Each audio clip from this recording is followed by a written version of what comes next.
got so much motherfucking design on right now. Bring it down, bring it back, make it clap. I got 3 old thoughts, do it while you're at it. Bitches up online, and you know Assalamualaikum warahmatullahi wabarakatuh. Perkenalkan, nama saya Intan Siti Nurhaliza dengan NPM 178. Nah, apa sih toko Simas itu? Toko Simas yaitu toko yang bergerak dalam bidang jasa dan barang.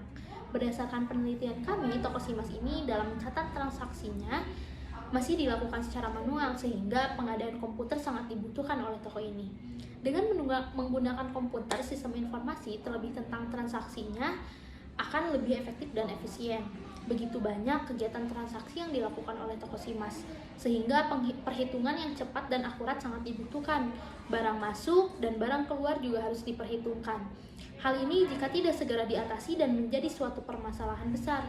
Melihat dari teknologi informasi, sistem komputerisasinya sangat cocok diterapkan di toko Simas dan diharapkan dapat memperoleh hasil yang maksimal. Nah, adapun tujuan dan manfaat dari penulisan laporan ini.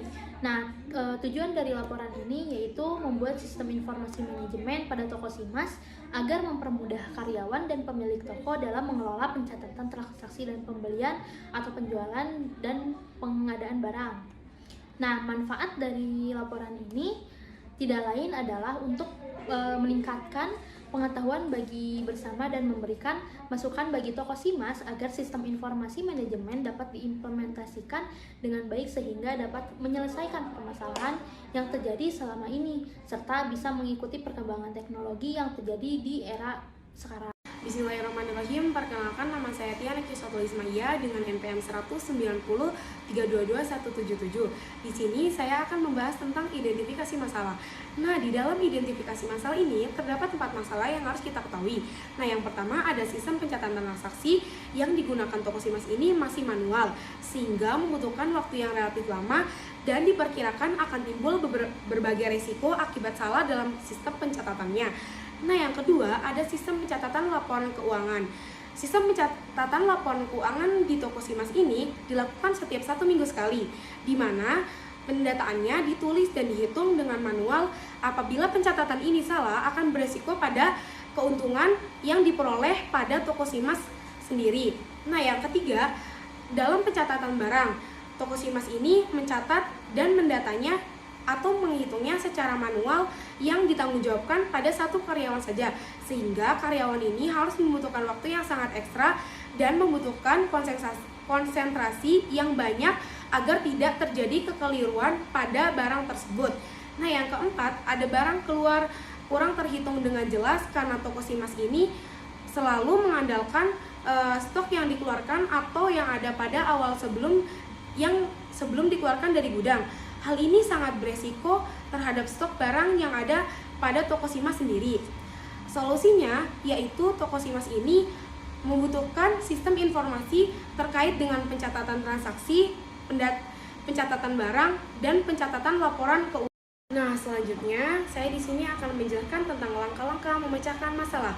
Nah, yang pertama itu kita harus melakukan survei lokasi dan wawancara secara langsung.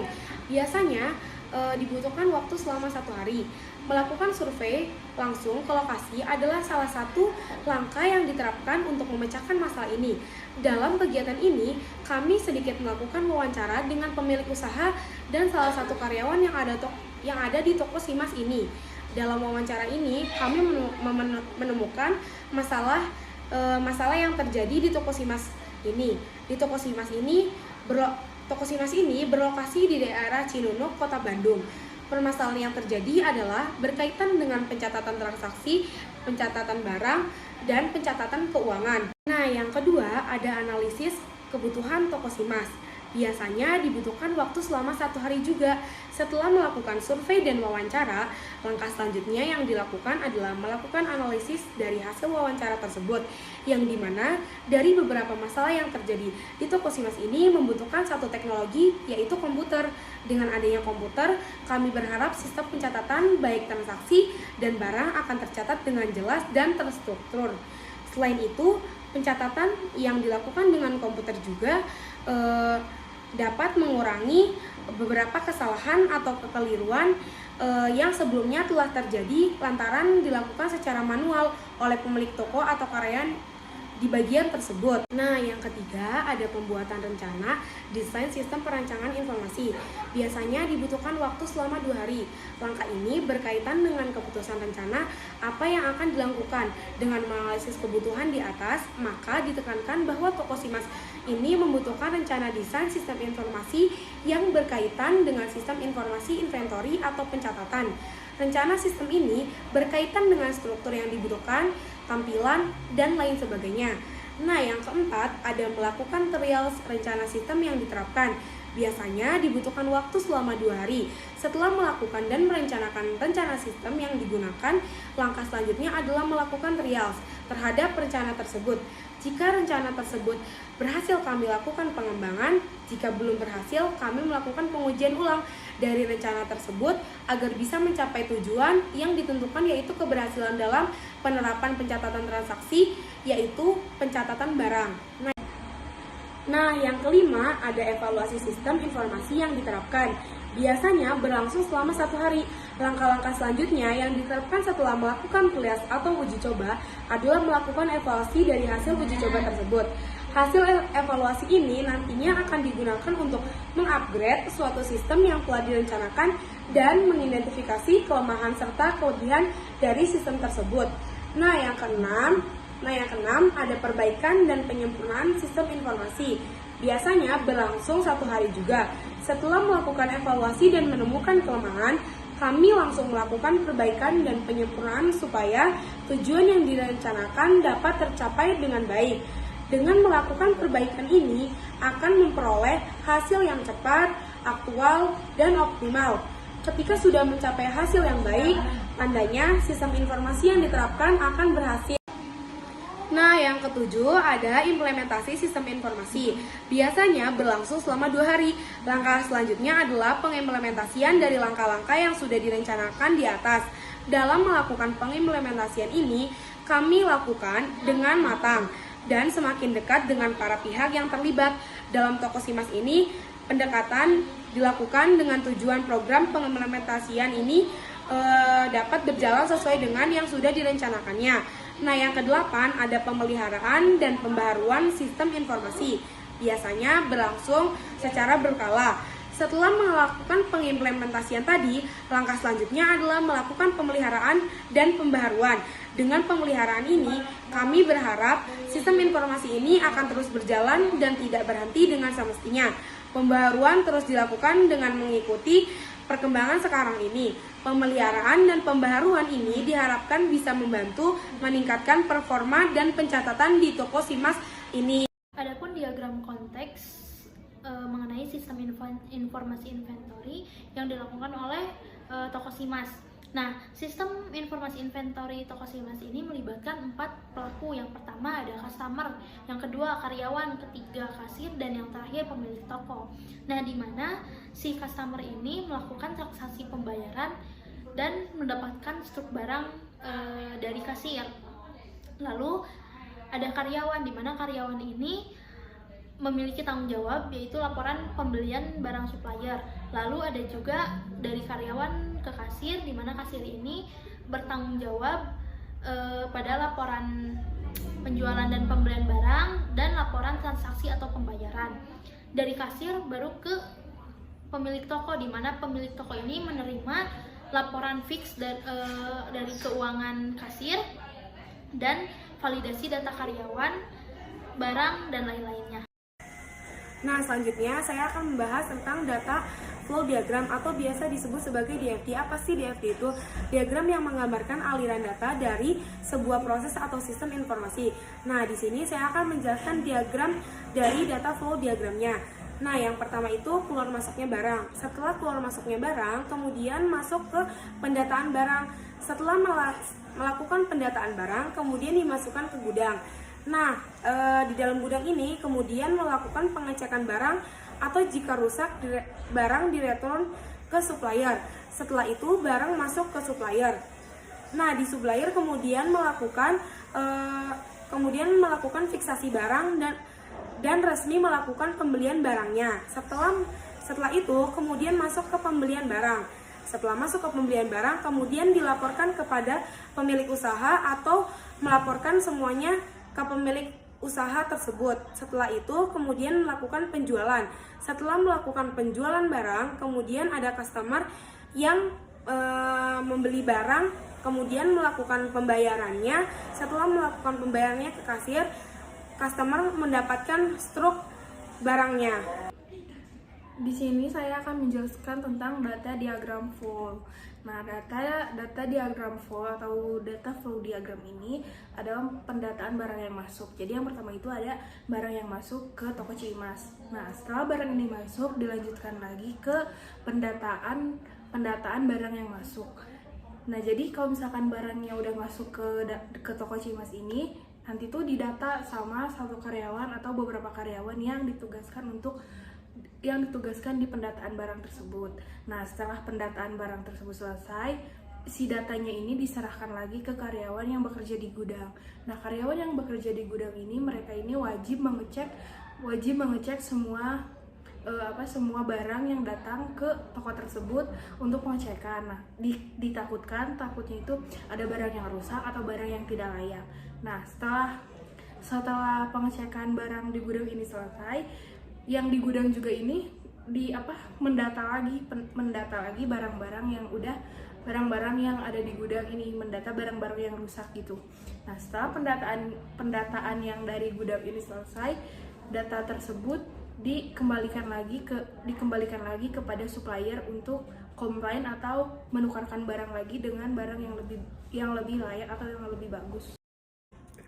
Nah, pembahasan yang selanjutnya itu tentang Entity Relationship Diagram atau bisa disebut dengan ERD.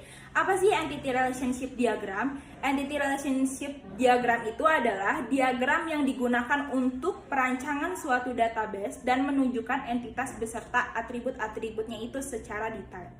Nah, saya akan membahas tentang diagram Entity Relationship tersebut. Nah, yang pertama itu adalah dari barang. Barang tersebut itu memiliki kode dan nama barang, jumlah stok barang, dan harga beli dan harga jual.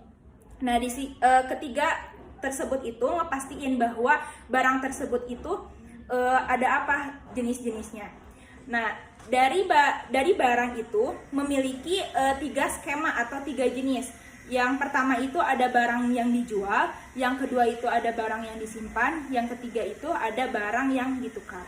Nah, barang yang dijual ini bisa melakukan suatunya penjualan.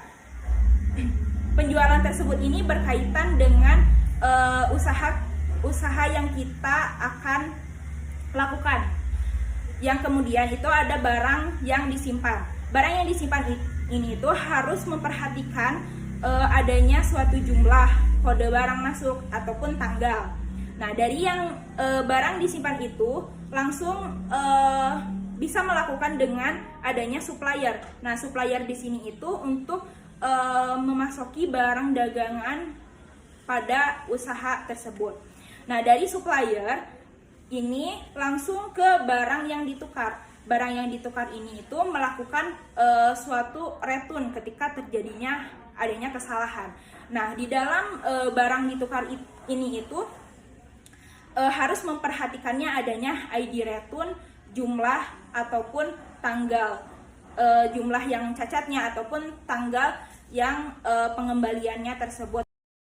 Pembahasan selanjutnya kita akan menjelaskan tentang flowchart dari toko ini. Yang pertama ada suppliers yang harus diperhatikan dengan adanya pertama ada ID suppliers, nama, alamat, dan telepon. Dan suppliers ini terbagi menjadi 2, bisa jadi ke barang masuk sama pembelian. Kalau misal ke barang masuk sama aja harus ada yang diperhatikan, harus ada ID masuk, suppliersnya, tanggal barang masuknya, sama jumlahnya. Di pembelian pun sama, harus ada ID beli, jumlah, tanggal, dan totalnya berapa. Lalu setelah pembelian ada barang yang sama saja dari sebelumnya, harus diperhatikan suppliersnya, nama barangnya, harganya, jumlah, dan lain-lain. Lalu terbagi menjadi 2 juga antara penjualan dan return. Kalau penjualan yang diperhatikan harus ada ID barangnya, tanggalnya, dan jumlahnya. Kemudian Di return ini yang harus diperhatikan hanya jumlah dan tanggalnya. Dan jika barang tersebut di return oleh pembeli, maka barang tersebut akan kembali lagi kepada suppliers. Nama saya Vega Zaratul Aulia dengan NPM 166. Di sini saya akan menjelaskan tentang identifikasi data. Identifikasi data dibagi menjadi beberapa bagian. Data pertama itu disebut dengan nama tabel barang. Tabel barang ini memiliki beberapa atribut. Yang pertama ada ID user, kode barang, nama barang, jumlah barang beli, jumlah barang keluar, harga beli dan harga jual. Nah, tabel barang ini memiliki keterangan, yaitu di mana digunakan untuk mengetahui harga barang dan informasi penyimpanan. Atribut juga memiliki yang dimaksud atribut itu adalah atribut ini bisa saja diubah seiring bertambahnya jumlah barang. Jadi kalau misalkan ada barang yang masuk ini, atributnya itu bisa nambah dari yang sudah saya sebutkan. Nah, selanjutnya ada data yang kedua, yaitu tabel pembelian. Tabel pembelian ini juga memiliki beberapa atribut. Yang pertama ada ID pembelian, ID barang, tanggal pembelian, jumlah dan total pembelian. Di dalam tabel pembelian ini digunakan juga untuk mengetahui seberapa stok barang yang tersedia dan berapa harga yang akan dijual. Jadi di tabel pembelian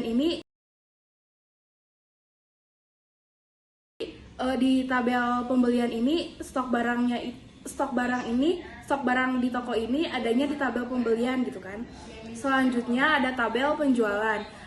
Tabel penjualan juga memiliki beberapa atribut. Yang pertama itu ada ID jual, ID barang, nota, struk, tanggal terjual, jumlah barang, total pembayaran. Nah,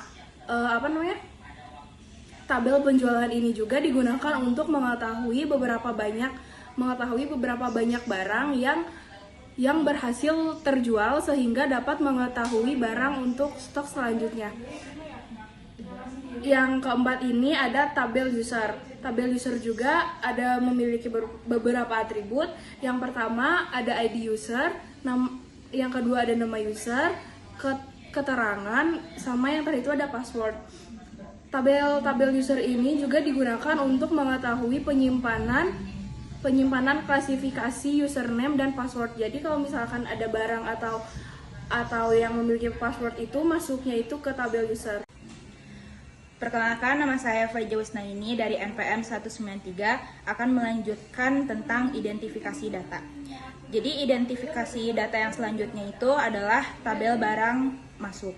Nah, di dalam tabel barang masuk itu terdapat beberapa atribut. Yang pertama itu ada ID barang masuk, yang kedua itu ada ID barang, yang ketiga tanggal masuk barang, yang keempat jumlah barang masuk. Nah, di dalam data tersebut ini digunakan untuk mengetahui stok yang tersedia dan beberapa barang yang dibeli yang nantinya itu akan ditulis di laporan keuangan. Data selanjutnya yaitu tabel return. Di dalam tabel return itu terdapat beberapa atribut. Yang pertama ada ID return, yang kedua ada ID pembelian, yang ketiga ID barang, yang keempat tanggal return, dan yang kelima itu jumlah return. Nah, data tersebut ini digunakan untuk mengetahui berapa barang yang rusak, lecet, ataupun error. Adapun rincian biaya kebutuhan perangkat lunak dan keras. Nah, di sini adapun beberapa barang yang dibutuhkan untuk perangkat lunak dan keras. Yang pertama itu adalah perangkat komputer dengan spesifik minimum Asus All A16 BA146 dengan harga satuannya 5.675.000. Yang kedua itu ada mouse dengan spesifik minimumnya itu mouse Logic ECG B100 dengan harga satuannya itu 45.000. Yang ketiga itu ada database dengan spesifik minimumnya itu MySQL, harga satuannya itu 90.000.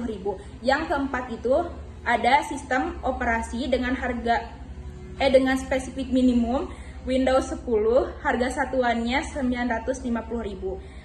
Dan yang kelima itu ada RAM dengan spesifik minimumnya itu 4 GB dengan harga satuannya itu 260.000.